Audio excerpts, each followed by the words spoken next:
Hello, TED Women, what's up?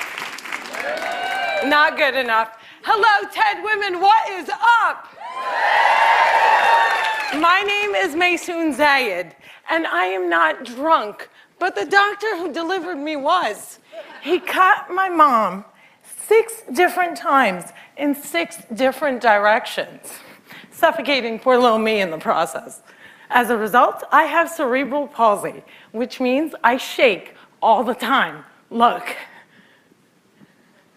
It's exhausting. I'm like Shakira meets Muhammad Ali. CP is not genetic. It's not a birth defect. You can't catch it. No one put a curse on my mother's uterus, and I didn't get it because my parents are first cousins, which they are. It only happens from accidents, like what happened to me on my birthday. Now, I must warn you, I'm not inspirational. And I don't want anyone in this room to feel bad for me, because at some point in your life, you have dreamt of being disabled. Come on a journey with me. It's Christmas Eve. You're at the mall. You're driving around in circles looking for parking. And what do you see? 16 empty handicap spaces. And you're like, God, can't I just be a little disabled?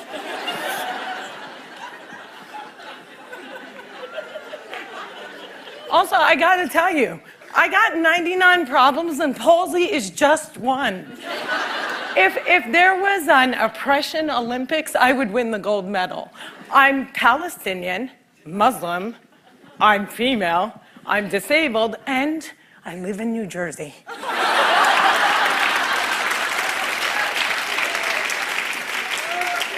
If you don't feel better about yourself, maybe you should. Cliffside Park, New Jersey is my hometown. I have always loved the fact that my hood and my affliction share the same initials. I also love the fact that if I wanted to walk from my house to New York City, I could. A lot of people with CP don't walk. But my parents didn't believe in can't. My father's mantra was, you can do it. Yes, you can. So, if my 3 older sisters were mopping, I was mopping. If my 3 older sisters went to public school, my parents would sue the school system and guarantee that I went too. And if we didn't all get A's, we all got my mother's slipper. My father taught me how I walk when I was 5 years old by placing my heels on his feet and just walking. Another tactic that he used is he would dangle a dollar bill in front of me and have me chase it. My inner stripper was very strong, and by the first day of kindergarten, I was walking like a champ who had been punched 1 too many times. Growing up, there were only 6 Arabs in my town, and they were all my family. Now there are 20 Arabs in town, and they are still all my family. I don't think anyone even noticed we weren't Italian.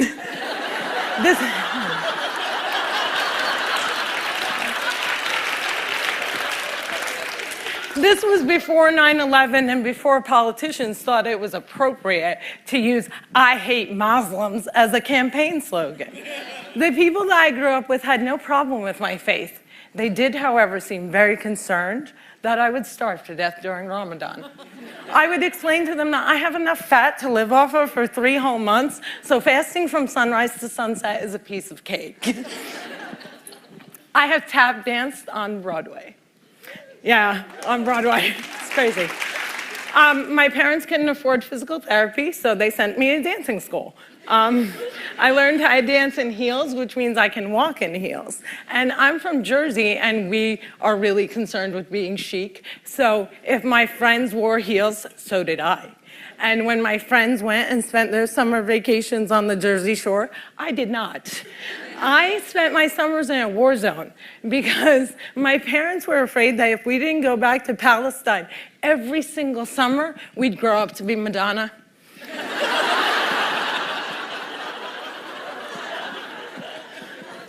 Summer vacations often consisted of my father trying to heal me. So I drank deer's milk, I had hot cups on my back, I was dunked in the Dead Sea, and I remember the water burning my eyes and thinking, it's working, it's working. But one miracle cure we did find was yoga. I have to tell you, it's very boring. But before I did yoga, I was a stand-up comedian who can't stand up. And now I can stand on my head.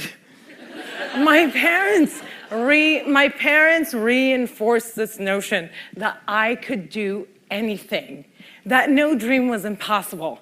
And my dream was to be on the daytime soap opera General Hospital.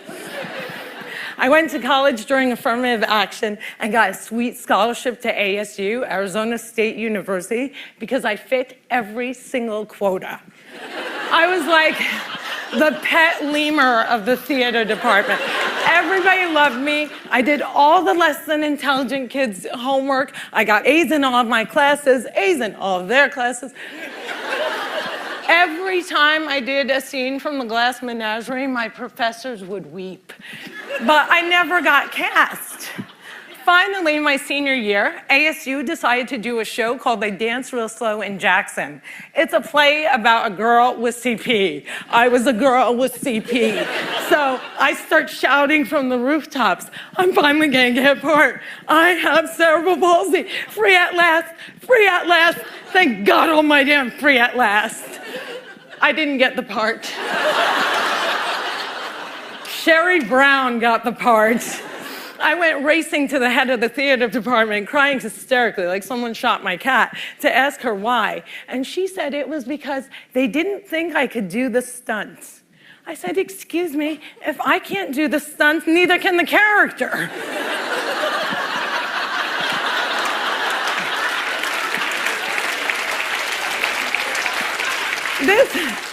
This was a part that I was literally born to play, and they gave it to a non-palsy actress. College was imitating life. Hollywood has a sordid history of casting able-bodied actors to play disabled on screen.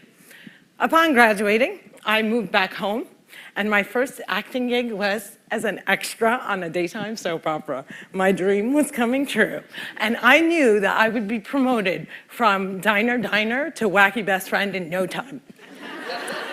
But instead, I remained a glorified piece of furniture that you could only recognize from the back of my head. And it became clear to me that casting directors didn't hire fluffy ethnic disabled actors. They only hired perfect people, but there were exceptions to the rule. I grew up watching Whoopi Goldberg, Roseanne Barr, Ellen, and all these women had one thing in common. They were comedians. So I became a comic.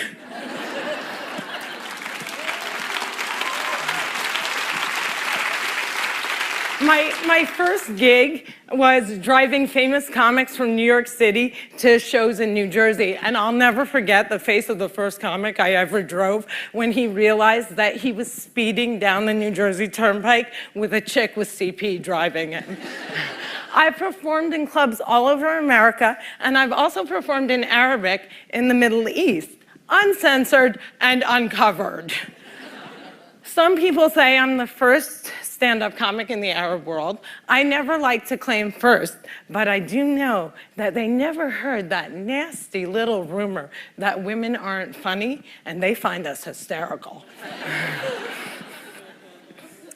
In 2003, my brother from another mother and father, Dean Obidala, and I started the New York Arab American Comedy Festival, now in its 10th year. Our goal was to change the negative image of Arab Americans in media while also reminding casting directors that South Asian and Arab are not synonymous.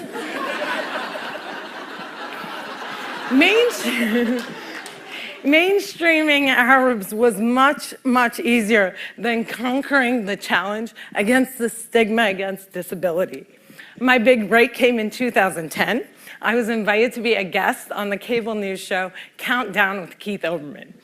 I walked in looking like I was going to the prom, and they shuffle me into a studio and seat me on a spinning rolling chair. So I looked at the stage manager and I'm like, excuse me, can I have another chair? And she looked at me and she went, 5, 4, 3, 2, and we were live, right? So I had to grip onto the anchor's desk so that I wouldn't roll off the screen during the segment. And when the interview was over, I was livid. I had finally gotten my chance and I blew it. And I knew I would never get invited back. But not only did Mr. Oberman invite me back, he made me a full-time contributor and he taped down my chair.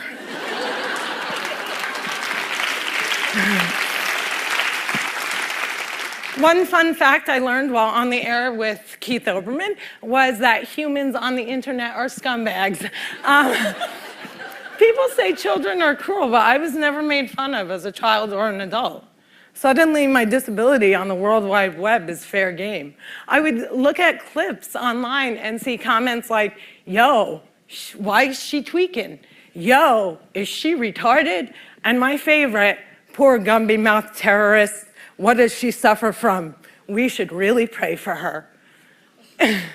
One commenter even suggested that I add my disability to my credits. Screenwriter, comedian, palsy. Disability is as visual as race. If a wheelchair user can't play Beyonce, then Beyonce can't play a wheelchair user. The disabled are the largest... Yeah, clap for them, man. Come on.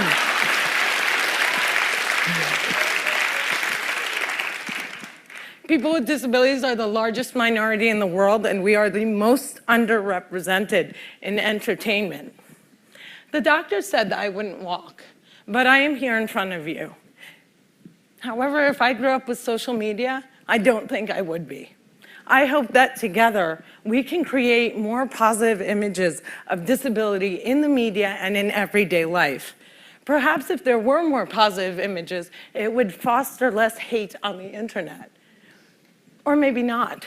Maybe it still takes a village to teach our children well. My crooked journey has taken me to some very spectacular places. I got to walk the red carpet, flanked by soap divas Susan Lucci and the iconic Lorraine Arbus. I got to act in a movie with Adam Sandler and work with my idol, the amazing Dave Matthews. I toured the world as a headliner on Arabs Gone Wild. I was a delegate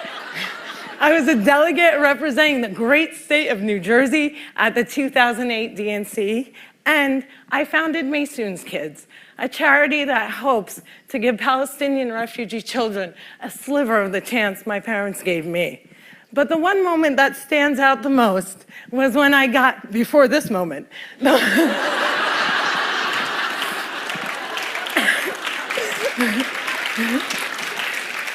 but the one moment that stands out the most was when I got to perform for the man who flies like a butterfly and stings like a bee, has Parkinson's and shakes just like me, Muhammad Ali.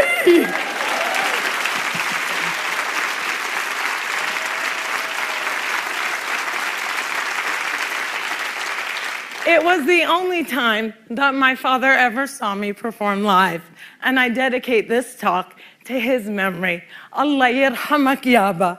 My name is Maysoon Zayid, and if I can, you can.